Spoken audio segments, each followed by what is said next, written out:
అండి, ఇది ఎండుమిర్చితో చేసిన కొబ్బరి పచ్చడి. ముందుగా ఎండుమిర్చిని చిన్న చిన్నగా ఇలా ముక్కలు కట్ చేసుకోండి. తర్వాత ప్యాన్లో ఆయిల్ వేసుకొని ఈ ఎండుమిర్చిని ఒక స్పూన్ ధనియాలు వేసుకొని లో ఫ్లేమ్లో వేయించుకోండి. గింజలన్నీ కూడా లోపలికి బాగా వేగుతాయి ఇలా కట్ చేయడం వల్ల. ఇలా రెండు బాగా వేగేలోపు మనకు కావాల్సినంత కొబ్బరిని కట్ చేసి ముక్కలుగా రెడీగా ఉంచుకోండి. ఇప్పుడు ఎండుమిర్చి ధనియాలు వేగిన తర్వాత తగినంత చింతపండు కూడా వేసి ఒకసారి కలుపుకొని స్టవ్ ఆపేసి వీటన్నింటినీ చల్లార్చుకోండి. ఇప్పుడు మిక్సీ జార్లో ఇవన్నీ వేసి తగినంత ఉప్పు కూడా వేసి గ్రైండ్ చేసుకోండి ముందు.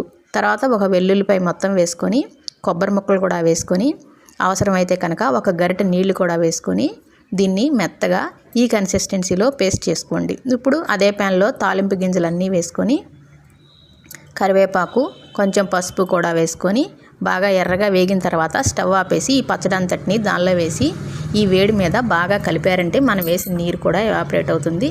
మీరు ఎలా చేసుకుంటారో కామెంట్ చేయండి.